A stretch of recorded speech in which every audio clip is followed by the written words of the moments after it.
we had so much enthusiasm last night at our auction, raising $37,000 for the David Sheldrick Wildlife Trust. I must say, I think there's just a huge amount of support for these great initiatives like they do here in Kenya. So we're really pleased as the Bench Events Charitable Committee to assist in raising those funds for that great charity. So now it gives me great pleasure to invite to the stage the Chief Development Officer for Radisson Hotels, the Executive Vice President, Elie Younes, who's going to come up on stage, and we're just going to have a little chit-chat for 15 minutes. Hello. Hey, man. Hi. Elie. Hi, everyone. Good, man. How are you doing? Good. How are you doing? Yeah, not bad, thank you. Very happy to be back to Nairobi. You know, nobody can beat you on your socks, I have to say. Well, hold on, yours not I tried, too but bad. I don't beat you. I know, I was hoping to win, but I didn't quite. Who won it? We had a winner. Yeah, Okay. Peter won it. Do we have the photos of Yeah, we had them up on stage. Okay. Yeah, this morning. You missed that Oh, session. You missed that session quite a That bit was the yesterday. UK one? The UK? No, it was watermelon. Okay. Fantastic. But Okay, I missed that one. You obviously missed the Forgive session me. this morning. Forgive me. Were you in meetings? Good Yes. meetings? Yes, good. Okay, Honest let's get on to business Let's do it. quickly. What excites you about Africa at the moment? It's not at the moment. It's the reality. Africa is the last emerging market on the planet today. So on planet Earth, if you look at it, there is China that has emerged, India has emerged, Brazil has emerged, Middle East has emerged. Africa is the last continent that we can call emerging. Once Africa emerges and develops itself, there will be no more emerging markets on the planet. So that fact in itself is very, very exciting. Obviously, with that comes an opportunity to grow for us and for everybody else. And we'd like to take part of that opportunity and grow with Africa and contribute to that growth. We announced earlier this week, which is exciting as well, 10 hotels on the continent that we signed throughout this year. I don't want to talk about that. We've had a pipeline over those discussions, but that's very exciting as well, the opportunity to grow and be part of that journey. Yeah, well, it was great that we were able to announce that at this event. Yeah. So, congratulations Thank on that, you. because that's not easy doing 10 deals as well. So, to do 10 deals like that, what are you doing differently? How are you managing to get these deals off the ground? It's two things. It's probably trying to reap what we have planted many years ago. To start with, you know, when we moved on this continent 18 years ago, we were the last to move, but we were the first to commit. So we moved in. We felt that we were really behind a lot of our colleagues in the industry. So we had to do things differently, and we committed. How did we commit? We leased our first 2 hotels in Africa. We created the first joint venture in Africa, in South Africa. We opened the first development office in Africa, dedicated for Africa, and we were the first company that created a financial instrument that was dedicated to support hotel developments across Africa. That was 10 years ago. Today, of course, a lot of our industry colleagues are doing that, but our benefit was that despite that we were the last to come to the continent, we were the first to commit and support hotel developments in Africa. As a matter of fact, this hotel specifically, we act as a lender on this hotel. We have given this hotel a loan to enable it to open. Right. So are you? And the second point, sorry, to come back to what you were saying, which is as important, if not more important than the first one, and you may call it poetry, I don't. It's the behavior of our team. We try to think that we are a little bit more engaged, a little bit more responsive, nimble, available, and what some people call flexible, but what I would like to call pragmatic. Right. So you guys are a bit like millennials. Kind of. Yeah. I know. Yeah. That's a good way of saying it. Okay. So you started off doing putting investment into hotel deals. You took leases out to get yourself started. Makes sense. Are you having to do that now, or is there enough investment out there in the industry? We're doing it now on a case by case. The initial instrument that we've put together was very relevant at that point in time, and timing is key. Why? 10 years ago, 7, 8 years ago, the cost of capital in Africa was very high, 15, 16%. So loaning money at 2 points cheaper was very compelling to the investors. Today, when cost of capital has somehow declined, such instruments are less relevant to the investors. So what we've done with Andrew and his team, we have changed that instrument from a debt instrument to an equities instrument. So what we do now is on a case-by-case basis, we would come as an industrial investor with our Nordic partners, the development funds that are associated to the governments in the Nordics, as potential equity partners. Okay. So we saw Trevor's slides yesterday, Yeah. and I was looking, it was just fascinating. It was from 2008 to 2013 he was looking at, and it showed that 21% of the rooms that you had in the pipeline during that period have still not come on stream. Correct. And that was roughly 1,600 rooms. So are you seeing that getting better? Because that's a lot of resources that goes into getting that pipeline, of course, announcing them here, and actually 20% of them don't happen. Is that continuing? Yeah. I think there is an improvement. We are noticing an improvement. What's important also to note is, if you look at the last 3 years, we have probably opened more hotels than anybody else on the continent. If you ask Trevor, he keeps telling me, Elie, you need to improve your openings, but you're opening more hotels than your colleagues, which is good, but it's not great. I think we can do much better, us and everybody else in the industry. The reason why there is the improvement that I just mentioned in terms of hotels are probably opening quicker than before is due to the fact that we have made mistakes and we learned from them in the past. So we're making wiser choices when we go and partner with our owners in Africa. But I have to say, when you make decisions on this continent, a large part of the decision-making process is judgment calling. So there still is a very big judgment calling component. And the second reason why that's improving is probably because there is more professional support on the continent. Architects, engineers, project managers, construction companies, that has improved. The combination of both, I think, is what has driven those statistics to improve. Okay, and the investors are obviously becoming more sophisticated as Yes. well. But are you seeing more cross-border investment at all, or is it still very country-focused? 85% of our owners are local from the country where we develop the hotels. There is a little bit of flow of capital within Africa from the north to the west and south to the east and vice versa, but that is marginal. What is interesting, however, is we have a handful of owners from outside Africa who have hotels with us in Africa, from Turkey, from France, from the Middle East, and interestingly, this hotel is majority owned by IFU, which is the Danish Development Fund that's associated or sponsored by the government. Okay, interesting. So you're now the second largest hotel company. We are going to be part of the second largest hotel conglomerate. All right. So are you going to be able to use, or is it maybe too early days for you, but are you going to be able to use the Jinjiang financial power? Once Jinjiang do that deal, they will become the second largest conglomerate, and we'll be part of that. It is still too early to tell you how we're going to leverage, exploit, and explore their capabilities and their synergies to attract more customers to our hotels or to attract more owners. But certainly, there are huge opportunities there, huge, both to get more customers and more owners to our hotels.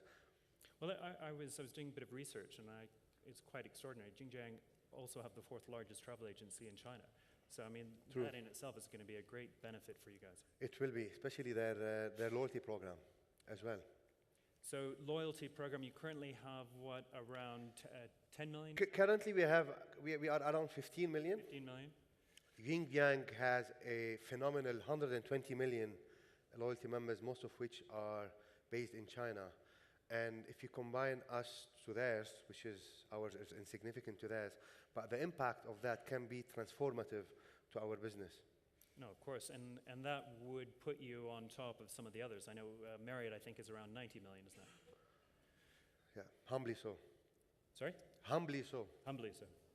Very good. Well, no, that's exciting times for you. And I just wanted to, we've had a couple of, it's been really, really positive here, I think, over the last 3 days to have the government so engaged with us on panel sessions, having Minister Bilala here speaking, being part of the discussions and not just coming and going, which often they do, but actually being here and staying with us and trying to learn. And are you beginning to see a change in attitude from the governments and from Kenya in terms of the importance of tourism investment, the importance of jobs? I think the intention has always been there, the government has always identified this industry as a very critical industry. What has changed, I think, in the last, or we observe in the last few years, is that they are now walking the talk more than they have done before. A few examples in Kenya, some of the initiatives goes from policy on taxes, import duty, improved infrastructure, improved in terms of road infrastructure, improved airlift infrastructure. All of these initiatives are extremely important to support the development of tourism. And yes, we are seeing that they're improving, specifically in Kenya here. Well, that's good, because we facilitated a meeting with the Minister and the PS yesterday morning for breakfast amongst 12 investors, CEOs from the hotel companies. And what was refreshing about that was that they were there to listen, to find out from the industry, what does it take to develop the industry in Kenya? So I think that was very refreshing to see that, and they want to carry on that dialogue, and make sure that they have the policies in place to enable investment. I fully agree. The engagement between the private and the public sector is very critical in such countries. Okay. It's very important. So going on, what's your biggest challenge? Give me just a snapshot on your two biggest challenges. Two. Well, that is the usual hygiene challenge in Africa. That is, it takes a lot of time to get the goods to Africa. That is quality of labor in some ways, infrastructure, energy. But this is the habitat. Take it or leave it. This is Africa. I don't see that as a challenge. The real challenge, the real two fundamental challenge is the first one, timing and evolution. See, each time you make a decision to enter a country or decide to enter a relationship with somebody, those decisions are based on some underlying assumptions. And the problem that we face in Africa, given how long it takes to open the hotels, all of these underlying assumptions that we make at the time of making our decisions completely evaporate when the hotel opens. So we find ourselves having to go back to the drawing board and to our business case when the hotel opens. That is a challenge that we face. The other challenge that we face relates to people, and I say that holistically, or from a 360 degrees. People in terms of the owners, choosing the right owners to do business with, but then also people in terms of the quality of the stakeholders who are going to develop the hotels, and last but not least, the people that you have to find, train, and identify to manage the hotels. So here in this hotel, there's 304 people working in the hotel, of which 300 are Kenyans. Is that right? Absolutely. In our Park-in hotels, we have 125 employees, of which 124 are Kenyans. It's fascinating facts, Jonathan. Why? Because we don't even have those facts in the UK. So how relevant is that to the country? Yeah, that's fantastic. Okay, so what do you love about this industry? What do you love about Africa? Come on, tell me. It's fun. Yeah. I really find it fun. I was recently with Andrew on a business trip. You know, we took a flight for 6 times. We met a few tribes. We danced with the locals. I had to sleep in a tent. I woke up with an elephant outside my tent. Ian, our district director, woke up. As he was going to his tent, actually, had a buffalo that wouldn't let him to come to his tent. So it's very memorable. It's fun. It's fluid. It's unorthodox. It's unpredictable, which I sometimes complain about, but I truly, deep inside, secretly adore. I love the people. They genuinely try, and they genuinely smile. Finally, what I love about Africa is the fact that it humbles me. Every time I leave Africa, I feel grateful. Every time I leave Africa, I think about life and how it's all about the small things in life rather than the big things. And I love the fact that Africa gives this to me. That's nice. Yeah. No, I can understand that. So, Elie, if you were to do it all over again, what would you do differently? Time's up. Time's up. I don't want to sound arrogant, and tell you that I wouldn't change much, but I've been lucky enough, and we've been lucky enough to have had a good journey so far. So it's very difficult to say I wouldn't change, to say I would change this or I would change that. That's a stupid question anyway, because you're far too young. So I shouldn't have asked you that question. So who's your hero? My hero? Yeah. My son. This boy, he's 10 months old, and he keeps smiling even when he sleeps. So sometimes my wife finds me looking at him, smiling. And I tell her, what have you been feeding him? Can I eat the same thing? So he's my first hero because he really teaches me that happiness is inside you. I have another hero, that's my mother. She's my hero about love, compassion, about sacrifice and setting your priorities right in life.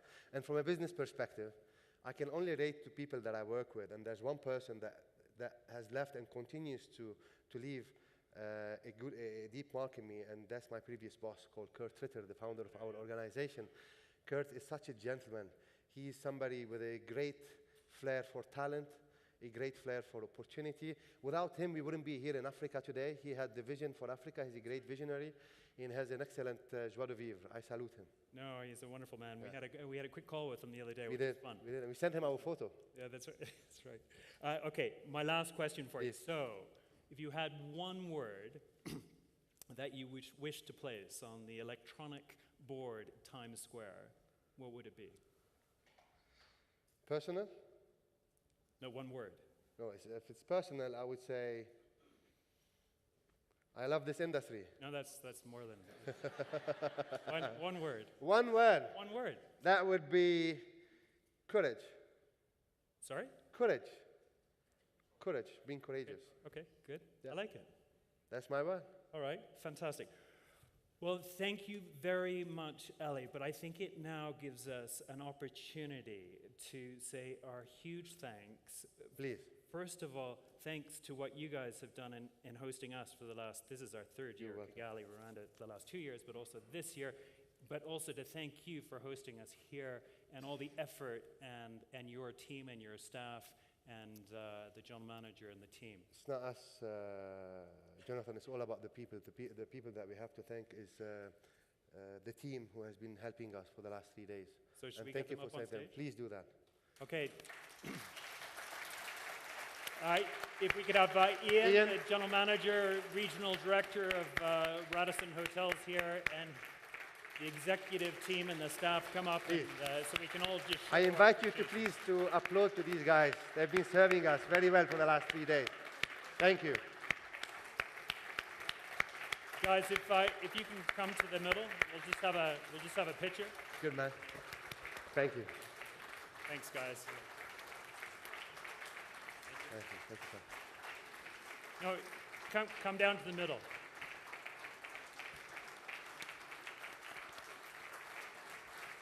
Thanks, Ian. Excellent.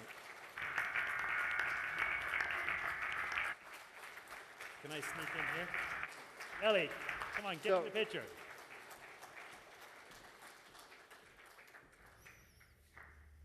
So a big thank you, guys. You've put a lot of efforts for the last 3 days for us.